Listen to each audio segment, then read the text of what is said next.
breaking news. Kinda. Sort of. Not really. Breaking news from yesterday. We here at 10 Minutes with Nick, we don't really do breaking news because we just don't, because we're not professional.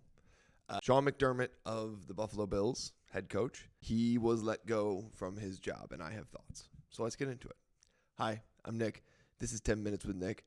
I'm going to lead right off the bat and just say that letting Sean McDermott go from a pure football business perspective was the right choice. It's been 8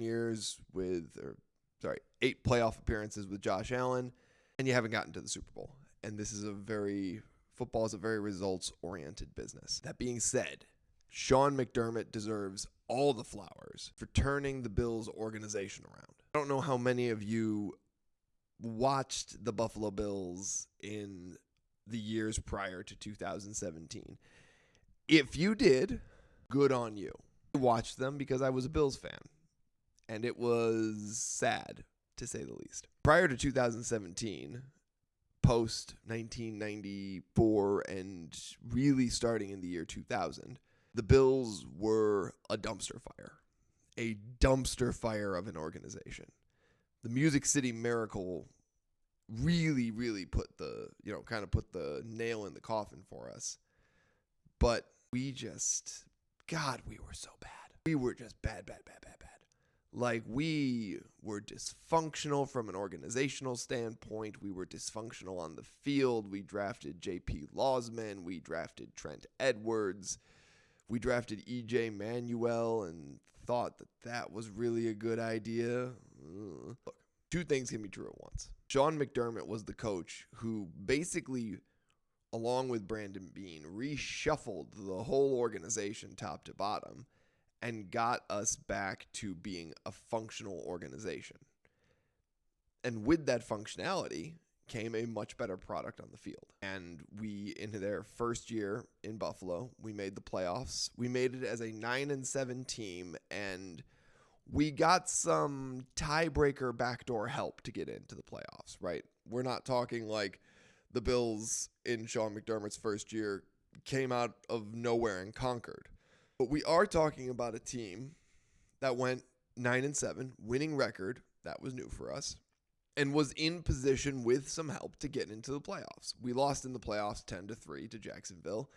Blake Bortles, if you remember him. And then in 2018, a concerted focused decision was made to rip the thing down to the studs from a roster standpoint and rebuild. And so that next year we didn't make the playoffs, but we drafted this kid out of Wyoming, this Joshua kid. And he's turned out okay. He's turned out just fine. And 2019 and on, we've made the playoffs every year. You can, in fact, become a victim of your own success. And I think Sean McDermott absolutely became a victim of his own success. He was almost too good. Like, it's one thing if you're a mediocre coach and you keep coaching to mediocrity. You'll eventually get fired, but, it won't be as painful. For Sean, who is not a mediocre coach, he's an incredibly good coach. He became a victim of his own success in that any little mistake he made was amplified because he had successfully put himself on the biggest stage. He had a quarterback who is one of the elite quarterbacks of the day. He had a team that was constantly in the running for Super Bowls. And he never made a Super Bowl. Now, 8 playoff wins is nothing to sniff at. That's the most, I think the stat is, that's the most playoff wins anybody has gotten without reaching a Super Bowl. And that's where the rubber meets the road. I want to say to Sean, if he ever hears this, I don't know that he will, thank you for everything you did. The Bills organization did not send you off in the way you deserved. You really should have, I don't know if we could have given you a ticker tape parade, but, we could have done something for you. And maybe it's enough that the Bills will have to pay out the rest of your contract. But, not just as a leader of men, but as a person, Sean was incredibly a decent human being. And for an organization that really needed that, he was the right guy at the right time. He wasn't the guy to get us to the Super Bowl, but he was the guy who righted the ship and made the Bills organization a contender. I only hope the next coach can fill the shoes that he left behind.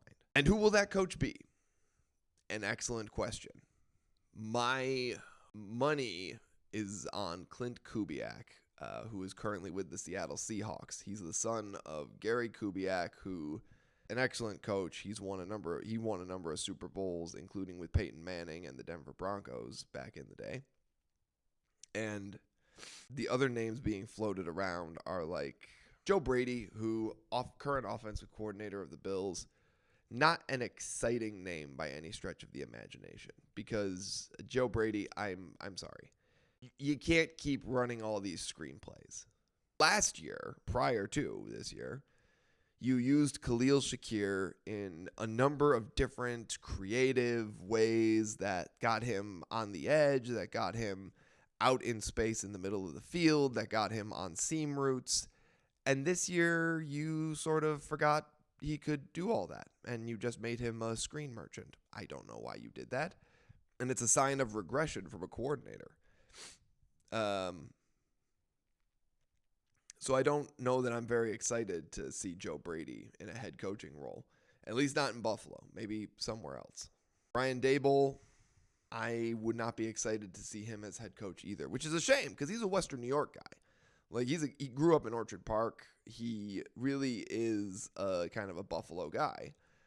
But the head coaching job he did in New York weighs heavily on my mind because it is in the recent past. You know, he might need a coordinator stop somewhere as kind of a palate cleanser before he gets more head coaching gigs. And that happens a lot. Like guys go to their first head coaching stop, they don't do well. They get a offensive or defensive coordinator job as a palate cleanser. They figure some stuff out and they move on. Brian Daboll's not a name that excites me all that much. Brian Flores is another guy who's been floated. He is currently defensive coordinator for Minnesota Vikings, and his time in Miami didn't go well as head coach. Now, that said, he's had the requisite palate cleanser job as defensive coordinator, and in that role with the Minnesota Vikings, he was very, very good. Like he was an incredibly good defensive coach. I'm not as excited about that because when you have Josh, you really want to focus on that offense. You want somebody who's going to kind of make that your calling card. I don't know. We'll see where the coaching search goes. All we know is that at this point, Brandon Beane will be leading that coaching search. He was promoted from just GM to president of football operations and general manager. We don't know what that role will entail. We don't know if he'll stay in the general manager role long term. For now, that's where he sits.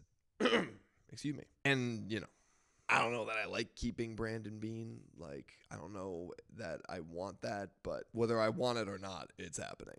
What do you know? Billion-dollar organizations don't call into 10 minutes with Nick and get our opinion. They should. We have lots of good opinions. Or maybe we don't. I don't know. This was a quick one. Thanks for tuning in. Like and subscribe. If you're watching us in the various clips we have on TikTok and Instagram and Twitter, X, whatever you want to call it, thank you. We appreciate it. All the comments we get, we always appreciate it. We try to respond to all of them. Even the mean ones, we do. Although I will say to the young lady who called me intellectually dishonest and said she doesn't want people like me around her anymore, she doesn't have to have people like me around her anymore. My various pages and my podcast, it is not a classroom. You do not have to announce when you leave the room. You can just say, I don't want to listen to this person, and exit. It's okay. You don't want to listen to me. I'm tall and good looking, and, well, that's your mistake. If you're short, just say so. Now we're just getting mean. Anyways, Sean McDermott, we will miss you. We hope the next coach fills your shoes and takes us to the Super Bowl. I'm Nick. This is 10 Minutes with Nick. Have a great day.